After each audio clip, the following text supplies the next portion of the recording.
almighty Boreas and almighty Zephyrus, puff out your cheeks and grant us a boon of thy windy goodness.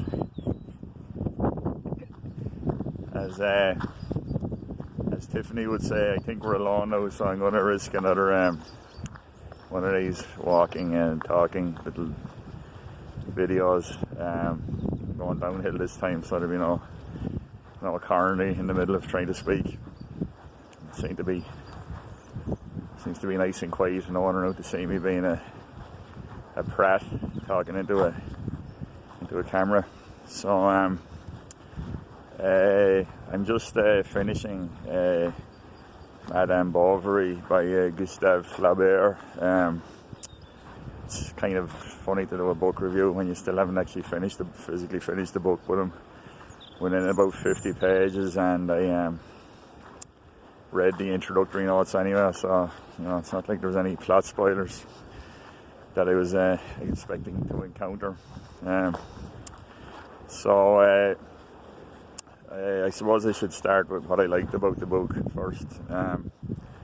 Flaubert was a very modern sounding writer. The language, it sounds extremely contemporary, even though it was written in 1857. The book basically is the life story of Emma Bovary, a provincial young woman in what she considers to be a loveless marriage with the hapless Charles Bovary.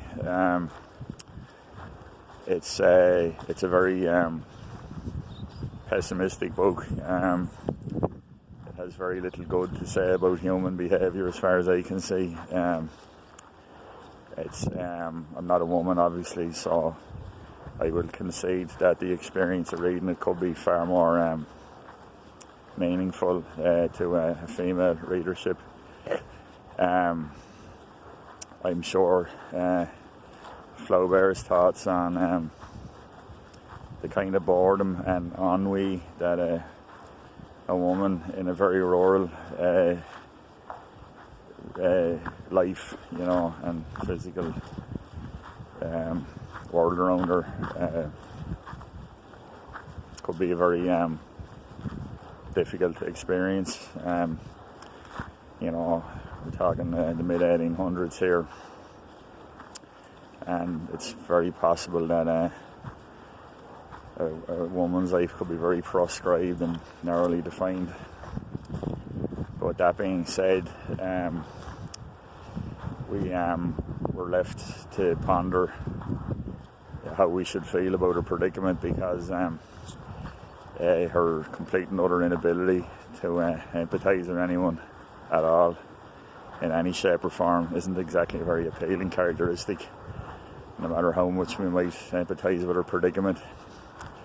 Flaubert is his stated goal apparently with the novel was to demoralise the petty bourgeoisie with his writings, to skewer their little foibles, and show up their hypocrisies. Now, given my own worldviews, anytime I hear the word the intention was to demoralise, my suspicion antenna goes straight up. But never mind that. So anyway, his descriptive language is excellent. It's very lush. The pastoral settings, even though he's presenting an extremely pessimistic story, clearly he actually did have a lot of affection for the localities and countryside that he was describing, because there's a lot of lovely descriptions of the farmland and the markets and the general life that these rural villagers had.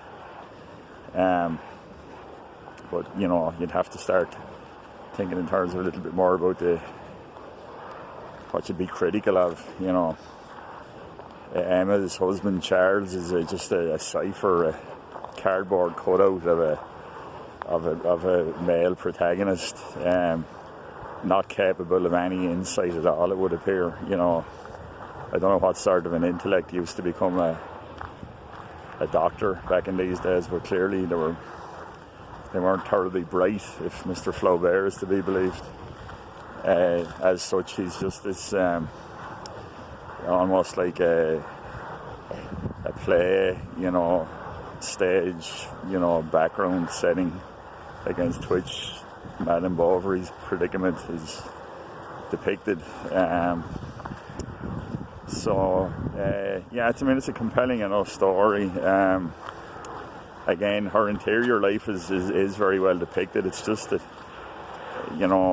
why you couldn't have been married to a character that had a little bit more capacity for self-reflection and an ability to empathise with other people. Madame Bovary would have, in that context, been a rather wonderful character, I think, But that wasn't what Flaubert's intention with the story was.